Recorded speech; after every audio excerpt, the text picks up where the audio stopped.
सांगितलं जात होतं, मात्र के सुरेश यांची उमेदवारी अचानक समोर आली.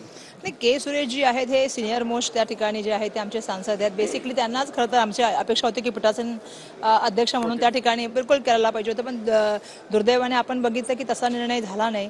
आणि ज्या तऱ्हेने जेव्हा राजनाथ सिंगजींचं बोलणं झालं होतं आमच्या आदरणीय खरगे साहेबांशी, तेव्हा खरगे साहेबांशी झालं तर त्यांनी ते सांगितलं होतं की जी परंपरा आहे की तुम्ही पाहिजे तर जे आहे ते स्पीकरची भूमिका ठेवा, डेप्युटी स्पीकर तुम्ही आम्हाला द्या. पण ती त्यांनी काही मान्य केलं नाही. त्यांना संविधानिक भूमिकाच मान्य नसते, आतापर्यंतचा अनुभव आहे. पण यावेळेला विरोधी पक्ष खूप मोठा आहे हे त्यांनी समजून घेतलं पाहिजे. विरोधी पक्ष मजबूत आहे आणि आम्ही एक दिलाने एक मनाने सगळेजण ठरवलेलं आहे की यावेळेला आपल्या कॅन्डिडेटला जिंकून आणायचं आणि त्यासाठी आम्ही प्रयत्न करणार आहोत येणाऱ्या काळात. त्यामुळे आम्ही सगळे एकजुटीने सकाळी भेटू आता सतार. आणखी एक तुमची एक इच्छा पूर्ण झाली. इंडिया आघाडीची जेव्हा बैठक होती तेव्हा मी तुम्हाला प्रश्न विचारला होता, राहुल गांधी विरोधी पक्षनेते होतील का?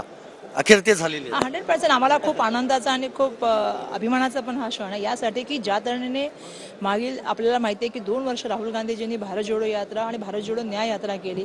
ज्या तऱ्हेने प्रत्येक व्यक्तीला भेटण्याचा त्यांनी प्रयत्न केला, प्रत्येकाचं म्हणणं ऐकण्याचा प्रयत्न केला आणि जे यश आहे त्या यशामध्ये त्यांचं खूप मोठं श्रेय आहे. त्यामुळे मला जे आम्हा सर्वांना काँग्रेसच्या कार्यकर्ते असेल किंवा महाविकास आघाडी असेल किंवा इंडिया अलायन्स असेल यांची जी अपेक्षा होती की त्यांनी विरोधी पक्षनेता घ्यावं, ते पद त्यांनी स्वीकारल्याबद्दल त्यांचं आम्ही मनापासून अभिनंदन करतो. धन्यवाद आमच्याशी बोलल्याबद्दल. व्हिडिओ जर्नलिस्ट राकेश कुमार सह मी संदीप राजगोळकर, TV9 मराठी, नवी दिल्ली.